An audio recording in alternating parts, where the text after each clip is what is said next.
Hey there, and welcome to This Explainer. Today, we're diving into a literal revolution in American literature.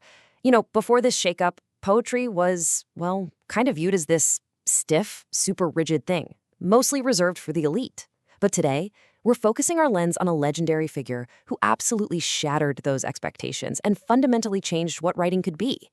He discovered this absolute magic, not in untouchable, aristocratic stuff, but right in front of us, down in the dirt and the bustling streets. We're jumping straight into the life, the context, and the lasting legacy of a true literary giant who found absolute beauty in the ordinary. Let's get into it.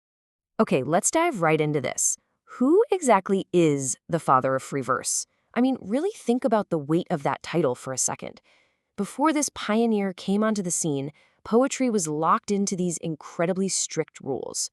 Literally, if you were writing a poem in the early 19th century, you were meticulously counting syllables, you were forcing these rigid rhymes, and honestly, you were probably writing about ancient myths or European royalty.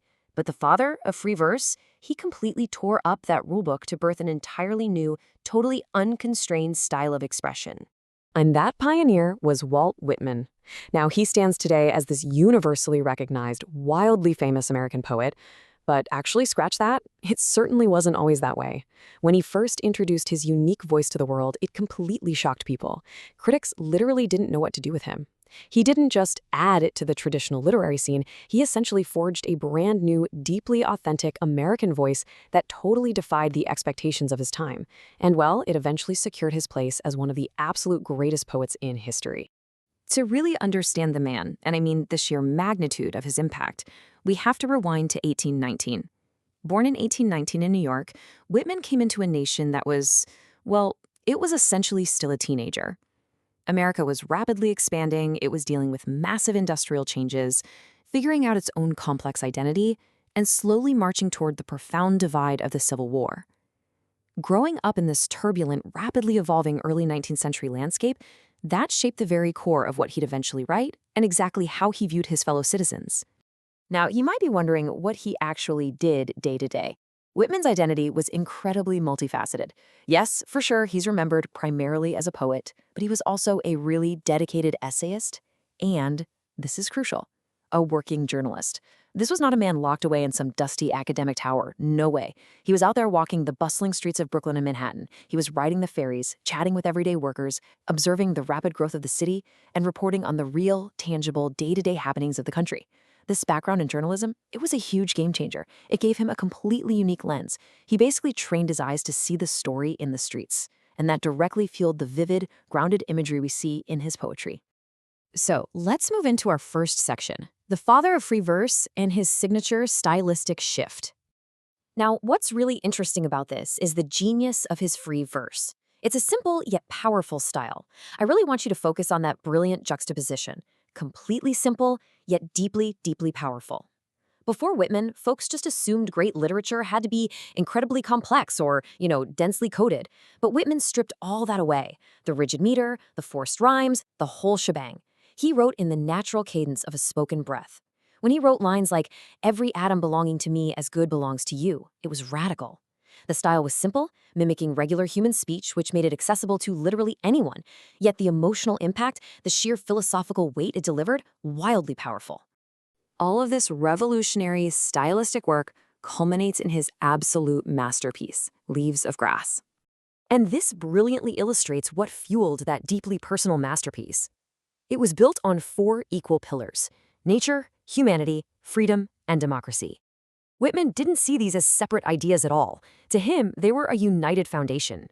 For instance, he'd look at a blade of grass, something so common, right, and see a profound symbol of democracy. I mean, a blade of grass grows everywhere, for everyone, regardless of wealth or status. He believed his deep love for the natural world and humanity were just inextricably linked to his fierce passion for freedom. And what's truly fascinating, Leaves of Grass wasn't just a book he published once and forgot about. He spent his entire life expanding, rewriting, and revising this single collection, letting it grow organically right alongside his own life and the nation itself. Let's transition over to his philosophy, equality and the ordinary. This is the absolute heart of what makes Whitman so profoundly special. He didn't want to write about untouchable royalty or distant elites. He explicitly celebrated the beauty found in everyday, ordinary people and the regular rhythms of everyday life. Think about his actual experiences. During the Civil War, Whitman didn't write from afar. He volunteered as a nurse in the army hospitals. He sat by the bedsides of tens of thousands of wounded soldiers, writing letters home for them, literally holding their hands. He chatted with the mechanics, the carpenters, the mothers at work. He looked at the citizen just going about their standard daily routine and saw epic heroes. He proved that you absolutely don't need a grand dramatic backdrop to find poetry. It exists right there in the shared human experience. And finally, his lasting global legacy, inspiring the world. So the crucial point here is that the simplicity and power of his free verse couldn't be contained by oceans or borders. His writings inspired many readers and future creators all around the world. Because he focused on these universal truths of nature, equality, and the everyday human condition, his work just resonated globally.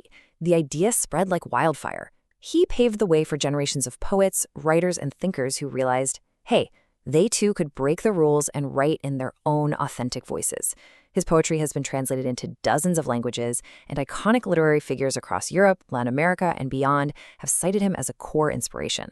This widespread global resonance is what permanently solidified his status not just as a famous American, but as a titan in the entire history of literature. Whitman looked around and found incredible poetry in everyday life. So where will you look for it today?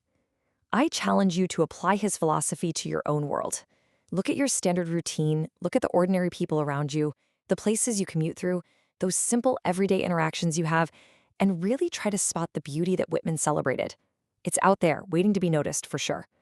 Thanks so much for joining me on this journey into the life of a literary pioneer through this explainer, and keep searching for that everyday magic.